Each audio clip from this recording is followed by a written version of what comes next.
చెడుకున్న ధైర్యం మంచికుండదు. చెడు కనిపించేంతగా మంచి కనిపించదు.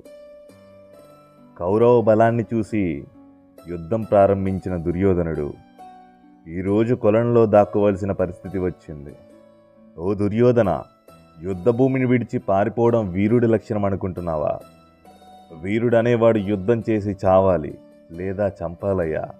ప్రాణం మీదకొచ్చేసరికి యుద్ధం వద్దు, రాజ్యం ఇచ్చేస్తాను అంటావా? యుద్ధకాంక్ష లేనివాడివే అయితే కర్ణుడి మరణం తరువాత శల్యుడిని యుద్ధానికి ఎలా పంపావు? మాటలు కట్టిపెట్టి మాలో ఒకరితో యుద్ధం చేయనగానే కొలంలో నుంచి బయటికి వచ్చి గదాధారి అయి భీమసేనుడితో యుద్ధం ప్రారంభించాడు దుర్యోధనుడు.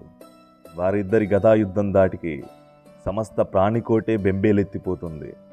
కృష్ణుడి సైగతో దుర్యోధనుడి 2 తొడలు విరిచేసి ఆ కొలను ఒడ్డున పడేలా కొట్టాడు భీమసేనుడు. యుద్ధం కావాలి కావాలి అని కోరుకొని చివరికి గురువులు, తాతలు, తమ్ముళ్ళు, కొడుకులు, ఆఖరికి తనలో సగమైన తన మిత్రుడిని దూరం చేసుకొని అనాథగా పడి ఉన్నాడు దుర్యోధనుడు.